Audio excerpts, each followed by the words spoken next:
Hello friends, তোমরা সকলে কেমন আছো? আশা করি ভালো আছো, সুস্থ আছো, আর আমার পাশে আছো।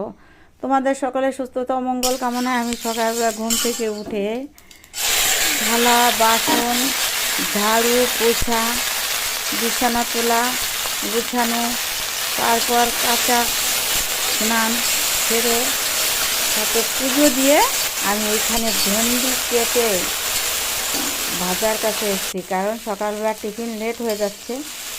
কত বাজে? 9:30 বাজে গেছে। এখন এর ভিতর আমার ঝটাপট কাজ এতগুলো করে এসেছি। এখন আমি এই ভেন্ডিটা ভেজে রুটিটা খেয়ে নেব। দাদা ভাইদের ও লেট হয়ে যাচ্ছে, আমার মেয়ে আছে, ওদের লেট হয়ে যাচ্ছে খাওয়ার। যা আমি এখন আবার রুটি খেয়ে ভেন্ডি ভাজা দিয়ে এরপরে এসে গেছি।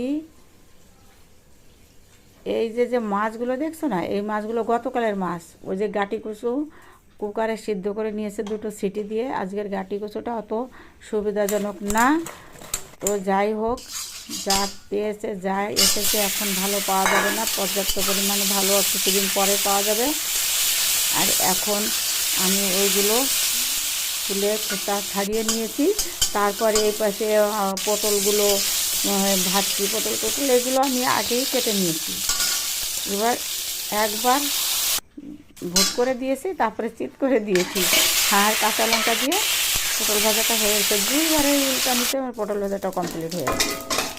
আমি অল্প হালকা হালকা জাল দিই না, খুব তেজ গ্যাস চলে। আর এই যে মাছগুলো দেখছো না, এই মাছগুলো গতকালের মাছ। আমি হাফ করে 2টো সবজি করবো, একটা গাটি কচুর সবজি করবো, একটা কচুরলতির সবজি করবো।